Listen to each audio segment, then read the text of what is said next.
Paddy, you found, or Unilever found its purpose around the Sustainable Development Goals. In terms of how they went from being, even for a big company like Unilever, they went from being major planetary objectives into good business practices and a core sense of purpose. What was the journey, and what's the shareable lesson? Wow, that's a big question. I'll start with saying I remember being in a room like this back in 2009 when our then CEO, Paul Polman, announced the Sustainable Living Plan. And as an employee, I just remember the huge energy that unlocked in everyone. I remember walking out and everyone was buzzing. Like, wow, this is amazing that this is what we stand for. This is what we're going after. And I think the first, lesson is like this is a lesson in energy, how you create energy in your organization by having a clear sense of mission and purpose. That's about service, about doing good in the world. Everyone has this altruistic capital, if you like, and you can really maximize that by focusing on purpose. I then think what Paul and then since then Alan have done a great job on is saying this is not something that sits esoterically outside the organization as a nice to do. It's really baked into this is good business. So figuring out how we make sure post-consumer recycled plastic is something that goes into every bottle that we produce and finding ways to make that more economical for consumers rather than asking you to pay more is a fantastic business problem to solve. And when we do solve it, we're a much more efficient and effective business. So the other key lesson, I guess, is requiring every leader to make sure that they are thinking in that way, that you're challenging every decision you're making in line with your purpose. In terms of, you appear to be a very mission-led business, the degree to which you have to get the buy-in of the entire crowd, the team, the customers, the stakeholders. What's the message? How do you do it? Well, I love that we weren't giving these questions in advance. So it's like, no, don't worry. Right. I'm completely unreliable. And they tell you I never ask the questions I'm given. To be honest, there's a few different thoughts that come to mind. We're really lucky because we have such a clear purpose and mission, and what we're doing is inherently good. We're rescuing food. We're helping prevent carbon emissions from food waste.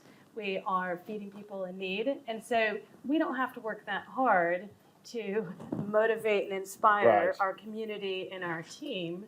And actually, it's a bit of a sort of unfair advantage, really, because people are so motivated by our purpose that they really So they're there because they buy into it. So, but I appreciate that not every business in the world can be working on something so intrinsically good. And I think what you need to do is you do need to find your purpose, define it in collaboration with all of your stakeholders, and then use it so that you weave it throughout everything so that people do show up and are all aligned and everyone's working behind the same purpose, even if it's not something that's so straightforward, sort of doing good. There is something there, whether it's, the best customer service or whatever it is that you're doing, it's important to define it. Well, just in my defence, Sasha, I'm trying to work with the spirit of the questions I've got here. I suppose it does lead back to the question, which is how do organisations get behind a purpose? And I suppose the question on this for the Villa is how does it stop from being the sort of thing that you see in a reception and being the sort of thing that people really live by and are motivated by? Yeah, that's a great question. And I really want everybody to think about this, is that every industry has societal issues.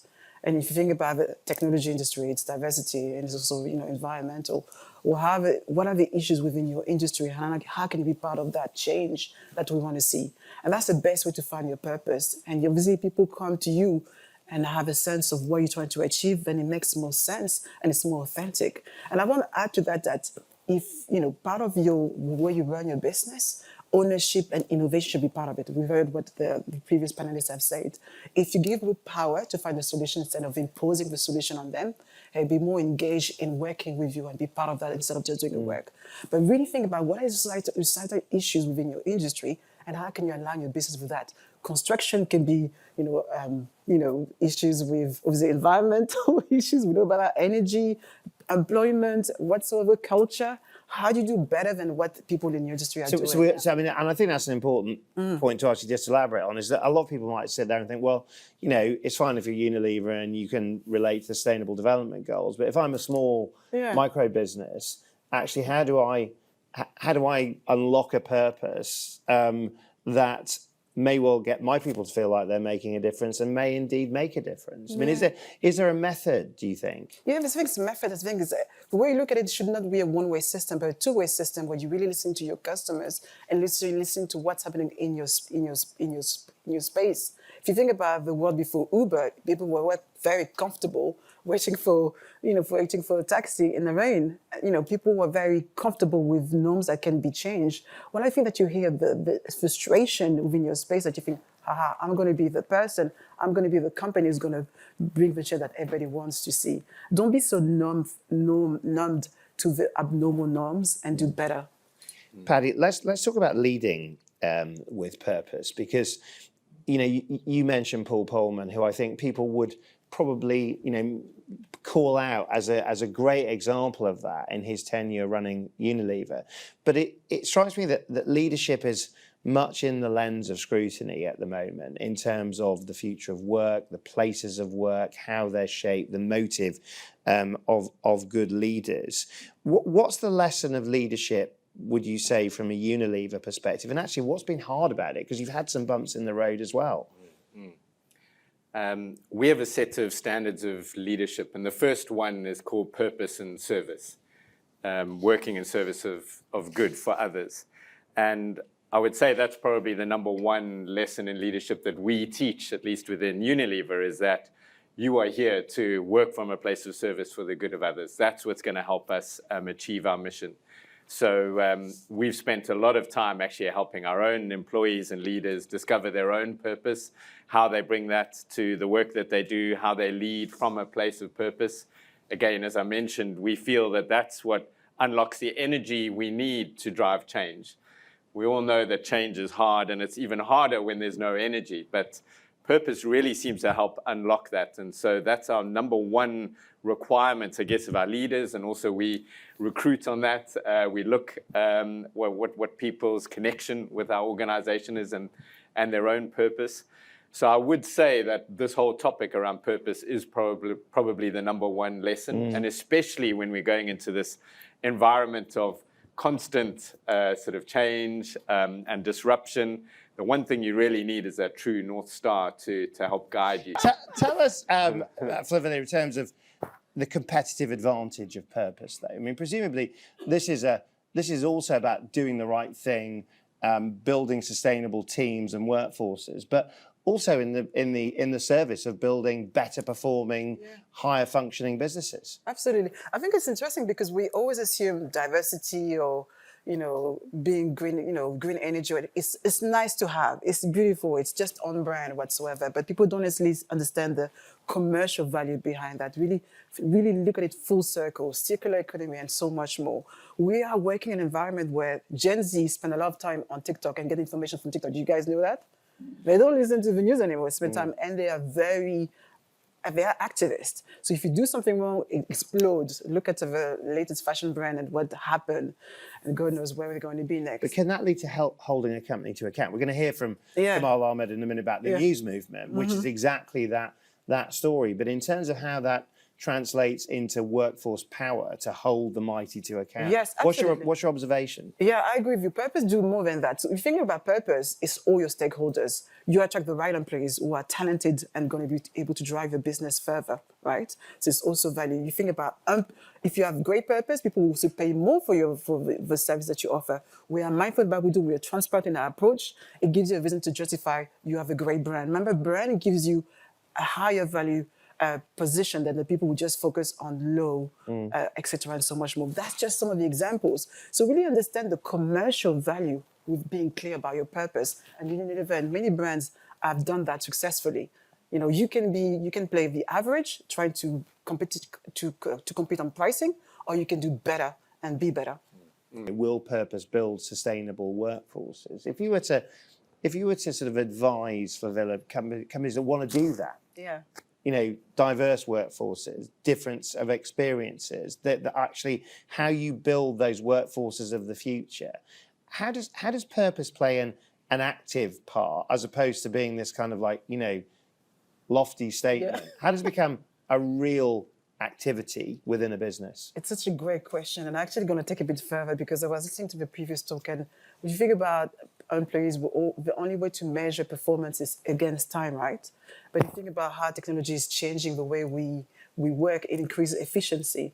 So look at how you can really drive purpose by not only measuring the amount of time someone spent at work, but the value that they bring to the business. And purpose should be the new matrix of success for your employees. So if you use that instead of say, if you spend 35 hours at work, then great, you get your salary. Say, I'm going to measure you on your ability to apply that purpose in your action, in your delivery. Then you have a great business that will be able to survive and go further. I'm just, in my head, going through that idea in terms of how can I put it into a model and even change it with my business where we're not just working 4 days a week or 2 days a week whatsoever. We're driving our action by purpose, and this is what we value and nothing else. Sasha, I really like the idea of the personal purpose statement. Any other tips that you'd give to an audience thinking about this in terms of the OLIO experience and actually what you've learned from it in driving positive outcomes? I would the only other tip that comes to mind is that when you have a really good purpose and you can articulate it, that you can ask for help. There is this there's this capital that is there that you can tap into. So for example, we have over 100,000 volunteers who are out there spreading the word about OLIO for free in their own communities, signing people up, bringing people into our network, rescuing food. And that is an army of goodwill that we've been able to tap into because of our purpose. So there's a lot of, it's not too late to identify and find out what your purpose is and then figure out how you can use that strategically to your competitive advantage. Right. Slightly different question, Paddy, for you, if I may. In terms of living by your purpose as a company that's now, I think a lot of people here are working with small, medium-sized enterprises, but in terms of how you stay true to it when you are a publicly quoted company operating in global markets around the world, what's the journey, what's the experiences you've had along that in terms of how you stay true to what it is you're all about? Another big question. Well, we've got a big answer. Yes, let's try and get a big answer. I'd have to say, I'm worried about just giving kind of the standard answer, but it is a bit of that. It's communicated to death is the first thing.